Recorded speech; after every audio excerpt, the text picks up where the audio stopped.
In royal times, death was not the worst fate. Being taken by a duke was. When a father failed to repay his debt, his daughter was not spared. She was claimed as compensation, as property, a living payment. This is the story of Rosalia. Her father's debt has already sealed her destiny. The duke is coming for her. So Rosalia makes a choice worse than fear. She abandons herself. She cuts her hair, binds her body, and steals the identity of her own brother, a gambler, a failure, a man who ruined everything. She becomes Antonio. Every breath is borrowed. Every word could betray her. One mistake, and she is no longer human in the eyes of the law. But the duke is not fooled easily. He watches. He questions. He gets close, too close.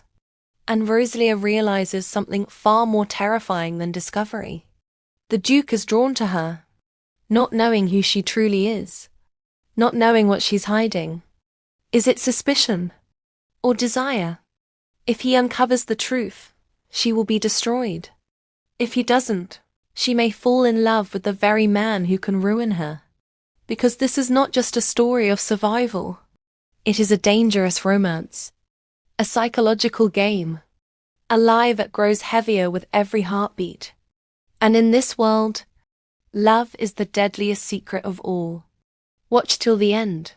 Because once the Duke starts looking at her like this, there is no escape. And some episodes don't end with answers. They end with obsession. Episode 1. A man dressed in royal attire sat with his head lowered, one fist resting against his temple while his fingers tapped slowly, rhythmically. Several papers lay spread across the desk before him, untouched. The room was steeped in silence. Behind him stood a young boy, dressed smartly and neatly, posture straight and attentive, waiting patiently for an order from his master. The man had green hair, striking green eyes, and a perfectly chiseled jawline. Without lifting his head, he spoke. "Excuse me, sir. Did you call?" There was a pause. The boy hesitated, then asked again softly, "You called me?" The man finally responded, "Called for you?" "Of course, yes." The man seated at the desk was Duke Rugglezet Empire, Klaus de Balthazar. At once, the servant stepped forward. At the same moment, the Duke rose from his chair and turned to face him. The room was so silent that the sound of their footsteps echoed clearly. Suddenly, without warning, the Duke pushed the young boy back against the wall. His hand slammed beside the boy's head, pinning him there. Their faces were dangerously close, the Duke's presence overwhelming and threatening. The young boy dropped his head in fear. "I'm curious about something," the Duke said coldly. Still staring at the floor, the young servant replied nervously, "Pardon me, Your Grace." Curious about what? Instead of answering, the Duke leaned closer and began to sniff him. The action confused the boy. Then the Duke whispered sharply into his ear, anger thick in his voice. "Didn't I tell you not to wear that shitty perfume?" He stepped back slightly and said firmly, "Answer me." "I don't wear any perfume, Your Grace," the boy replied fearfully. That response only made the Duke angrier. "So all of you dare to defy me," he snapped, his voice filled with fury, "when I have already allowed you to repay your debt by serving me." He shouted the name with authority. Antonio D. Hissink. Hearing his own name sent a wave of fear through the young servant. "I told you," the Duke continued, his voice low and dangerous. "I am a master at finding hidden things. I will discover your secrets." Antonio's heart pounded violently. Did he really discover that I am actually a woman? She thought to herself. Her eyes shifted sideways unconsciously. "Stop trying to avert my gaze," the Duke ordered. He struck his hand against the wall again, trapping her once more. "You are only making me want to dig even deeper." Curiosity and anger mingled across the Duke's face. A few strands of his green hair fell onto his forehead, and even in his rage, he looked dangerously charming. Antonio, who was, in truth, a girl disguised as a boy, felt her thoughts spiral. Is he bisexual? She wondered. I disguised myself to avoid exactly this kind of situation. Lost in her thoughts and fear, she failed to notice one thing. The Duke had not looked away even once. His eyes were fixed on her, sharp and unyielding, as though he were already peeling away the layers of her disguise. 2 to 3 months earlier, a glass bottle shattered on the floor, the sharp sound echoing through the dimly lit room. A young woman with long green hair and green eyes startled violently. She was dressed in a beautiful blue gown, clearly a nightgown, her expression frozen in shock. Standing across from her was a man wearing a white shirt and brown trousers, clothes commonly worn by royals and nobles of the house. He shouted at her. Why is the rum gone? Rosalia! Rosalia! Rosalia de Hessink stood silently, staring at him in her blue nightgown. The boy shouted again, his voice slurred with anger. Get me more booze. Rosalia looked confused, as if she were already exhausted by this endless drama. She was the adopted daughter of the house of Baron Hessink, Rosalia de Hessink, and the boy before her was the biological son of Baron Hessink, the heir to the house. He began shouting at her again. What is it now? Did you already run out of money? I know father left you a lot. Where did it all go? Inside her mind, Rosalia panicked. No, no. But aloud she said, disbelief filling her voice. Are you serious? You squandered it all? He laughed bitterly and shouted again. Well then, go find me something we can sell. Rosalia felt not only disappointed but deeply sad. She turned away and began walking, her thoughts racing. Our family has declined ever since Father Baron Hessing collapsed. Or died, she thought. Lost in those thoughts, she entered the kitchen. Her eyes fell on a sharp blade.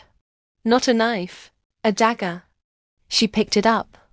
With the dagger in her hand, she walked back toward the boy. This man, the successor of Baron Hessing, was strong in body yet completely hollow inside.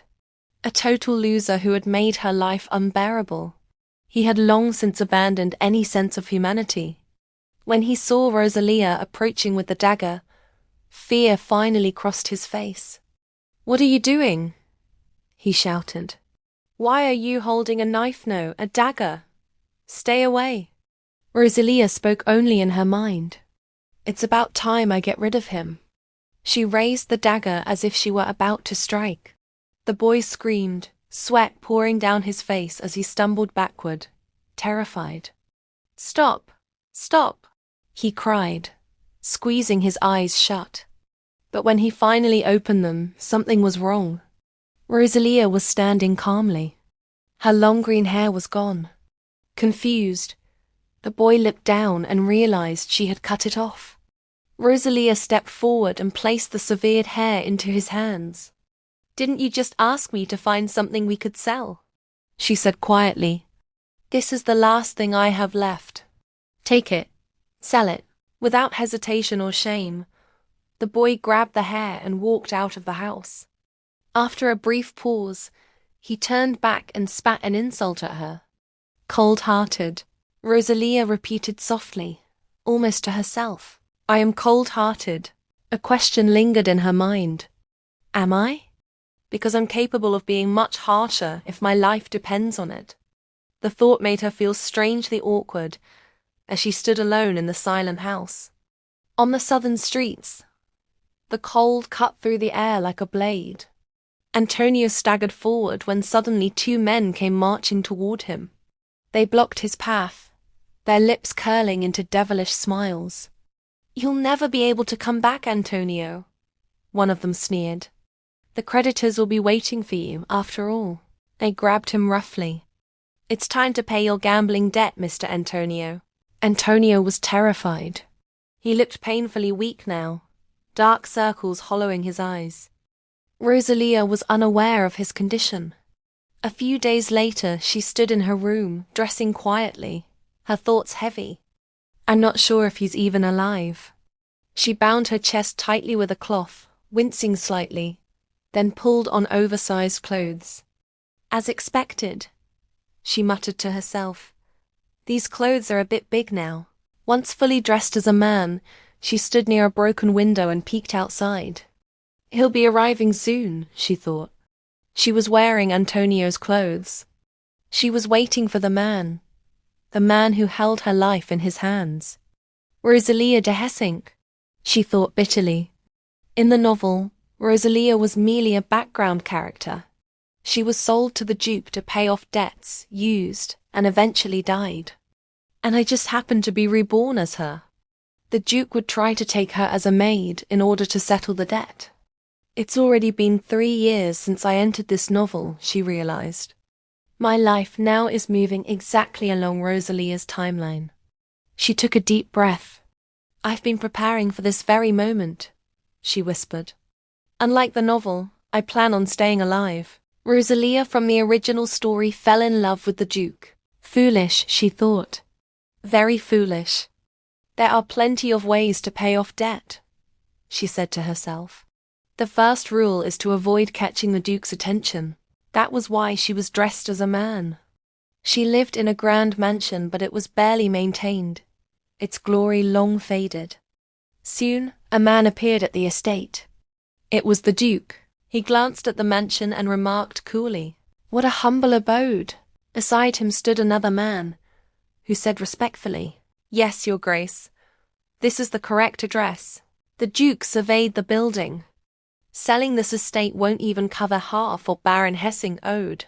The man beside him checked the documents and began calculating.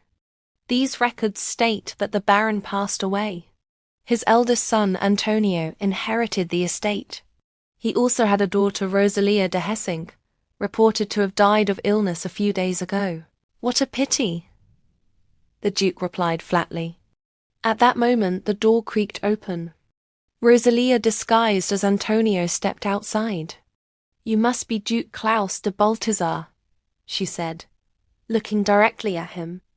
She extended her hand. It's a pleasure to make your acquaintance. I am the son of the late Baron Hessing. Dressed in men's clothing, she looked unexpectedly delicate, almost cute. Inside her mind, she made herself a promise. I will never fall in love with the Duke. Rosalia, disguised as Antonio, extended her hand toward the Duke. I'm Antonio de Hessink, she said.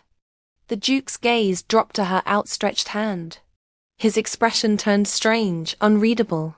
He did not take it. Instead, he said coldly, You should already know who I am. Rosalia felt a flicker of embarrassment and slowly withdrew her hand. She replied calmly, I can't imagine there's a soul in the Rue Coulzet Empire who doesn't know who you are, Your Grace. She offered a faint smile. The Duke, radiating an intense aura and an unshakable presence, responded sharply, Then you should also know why I'm here. His expression hardened, anger flashing in his eyes. I have come to collect the debt your father the Baron owes me. There was a brief pause. 5,000 virangs. The number hit Rosalia like a sudden blow. She gulped. With 5,000 virangs, she said carefully, one could buy 3 large mansions. Did we really have that much debt? She had known the estate was drowning in debt, but this was far beyond her imagination. The realization left her shaken. The Duke stepped away from her and moved toward the window. Looking out at the crumbling estate, he said coolly, Even if I sell this entire mansion, you would still owe me around 3,000 virangs. He turned back to her and folded his arms. So tell me, he continued, how do you intend to make up the remaining amount? Rosalia didn't answer immediately. Instead, she simply looked at him and smiled. The Duke frowned slightly. It doesn't seem like you're capable of paying me back anytime soon. Rosalia, still wearing Antonio's face, lowered her gaze, her eyes fixed on the floor. You're absolutely right, Your Grace, she said quietly. I can't repay you right now. A brief silence followed. Then she lifted her hand slightly, pointing as if she had something important to explain. The confidence in her gesture surprised the Duke. This was not what he expected from a so-called useless heir. When she raised her eyes again, there was a faint sparkle in them. But I will, she said firmly. I will repay the remaining 3,000 varangs within that time. Her voice was steady, certain. For the first time since arriving, the Duke looked at her with clear interest. The Duke turned toward Antonio, who was, in truth, Rosalia, and cast her a sharp sideways glance. Rosalia smiled at him. The Duke did not look away. He kept staring. The intensity of his gaze confused her. Unease crept up her spine, and a chill settled in the air around them. Then the Duke spoke. How? He asked coldly. How do you intend to pay me back? He paused, his eyes never leaving her face. You dropped out of the academy. Rosalia smiled again, this time with a hint of embarrassment. A tiny bead of sweat slid down her cheek. The Duke continued mercilessly.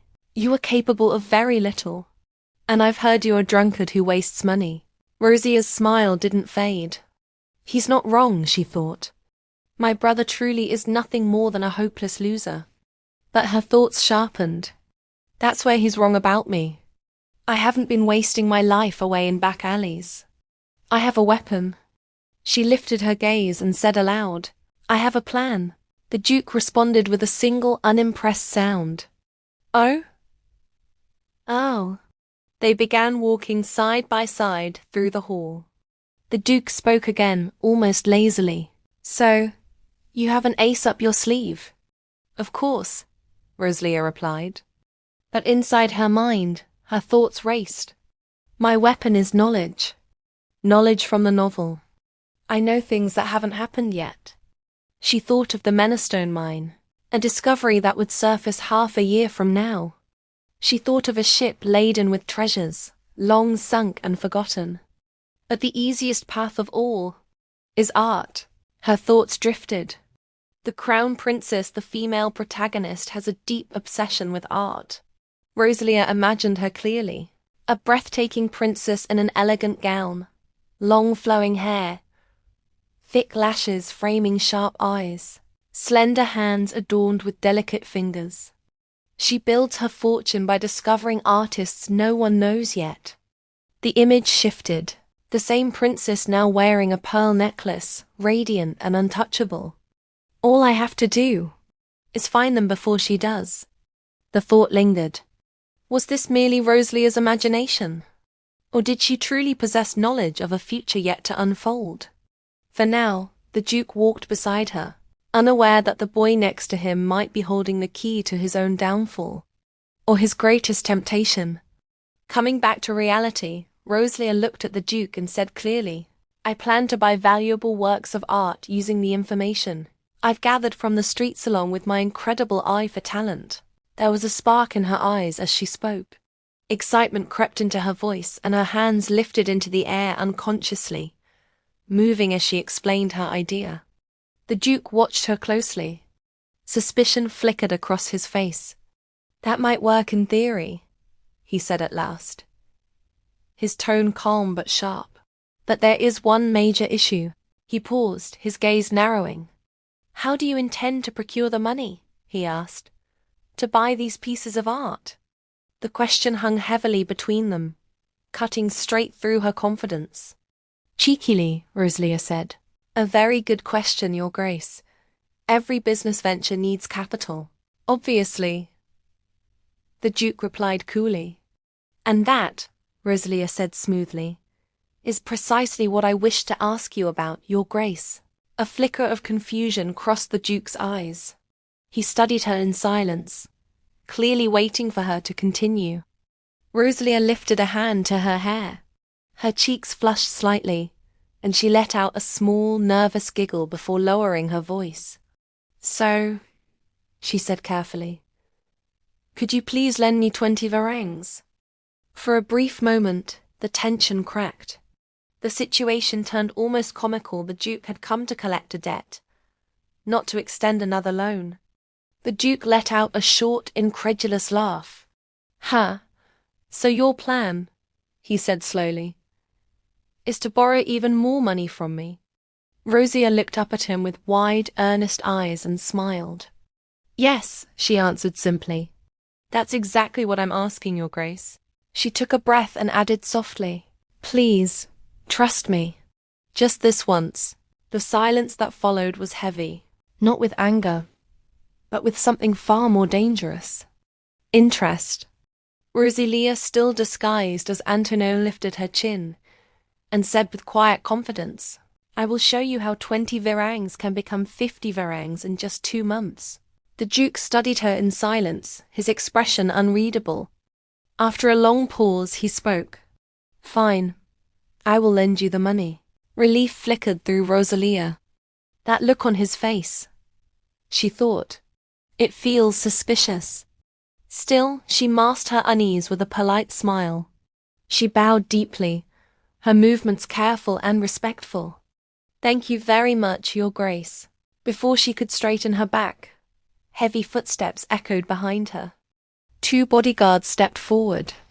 The Duke's voice followed, calm but absolute.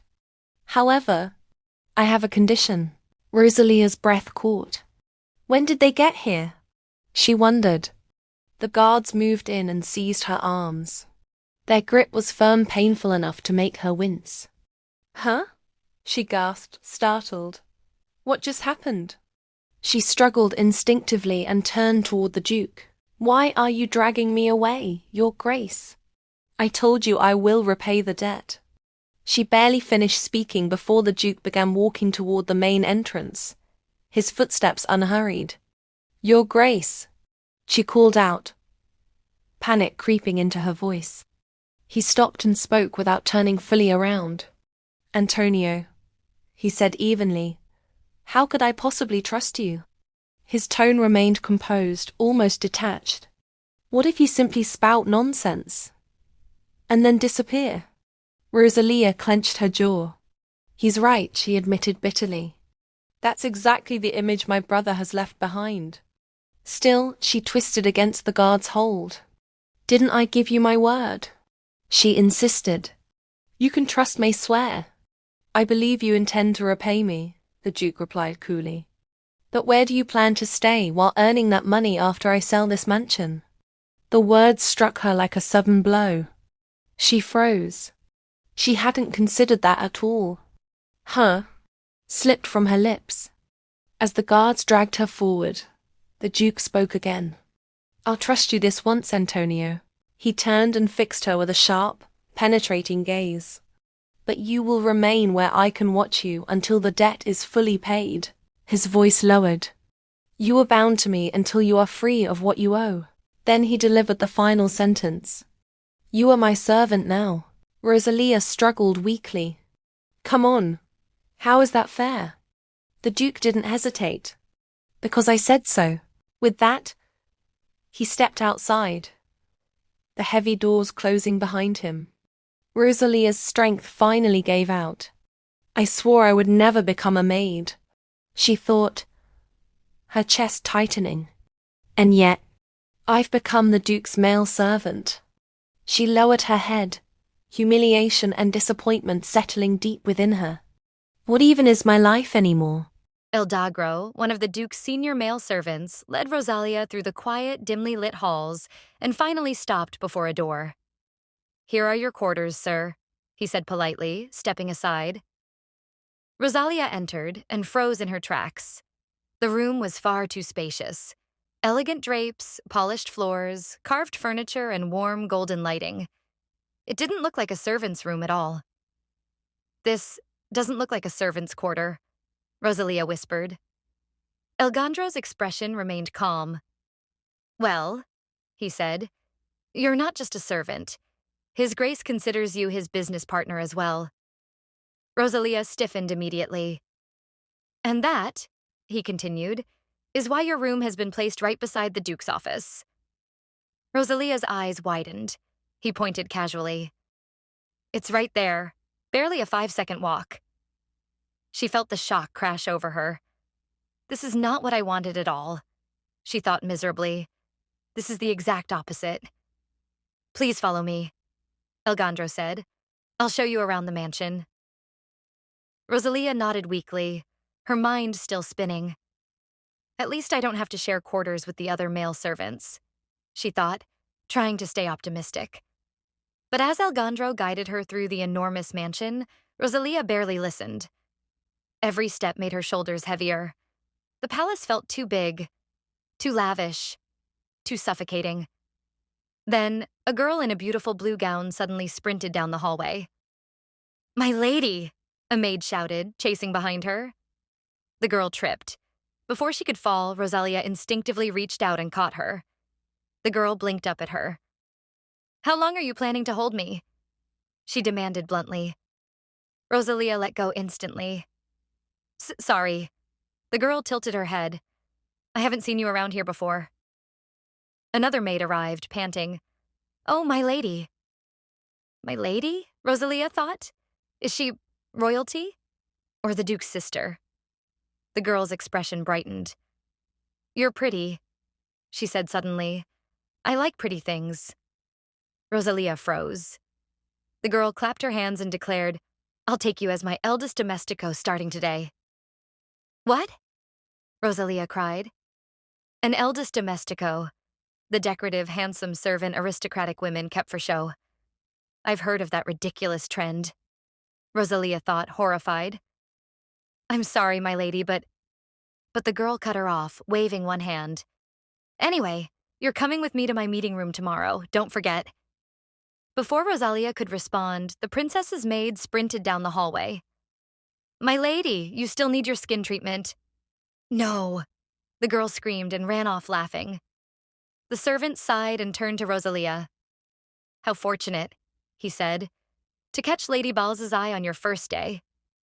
Rosalia forced an awkward smile.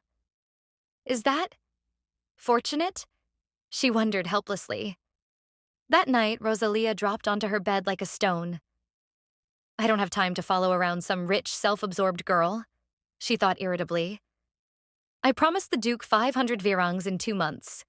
He'll eat me alive if I fail. She glanced toward the door. Where is El Genro?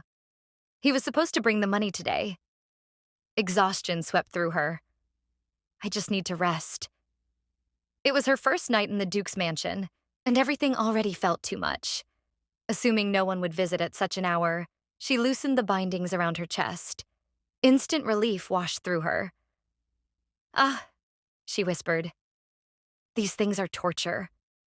She lay back, finally able to breathe. Knock. Her heart dropped. "Who is it?" she snapped, scrambling to rebind herself, but her hands shook too much and the knocking kept coming. "Alejandro?" she called. The door opened. Klaus stepped inside. "I thought El Genro was coming," Rosalia said before she could stop herself. The Duke flashed a teasing smile. "He went out to take care of something, so I came instead." He held out an envelope. Then his eyes landed on the large vase she was holding. "Why are you holding a vase?" Rosalia blinked. "I didn't like where it was, so I was moving it." "At midnight?" the Duke asked, visibly thrown. "Yes." He stared, speechless. Then he cleared his throat. "Here, the promised 20 virangs." "My hands are busy," Rosalia said quickly. "Please place it somewhere." "I haven't decided where to put it yet." The Duke sighed deeply. "Then what do you want me to do?" She pointed at the vase. "Just put it in there." He hesitated, then obeyed. And with that, Rosalia's first day at the Duke's mansion ended.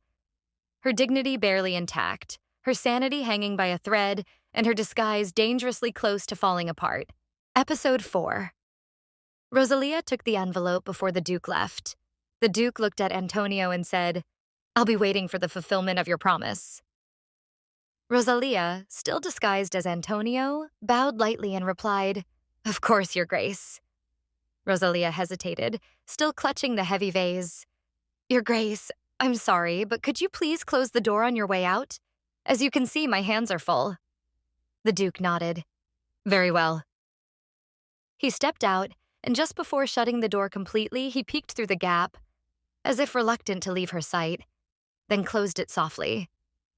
Rosalia finally set the vase down and collapsed onto her bed. I think I might die from stress, she whispered.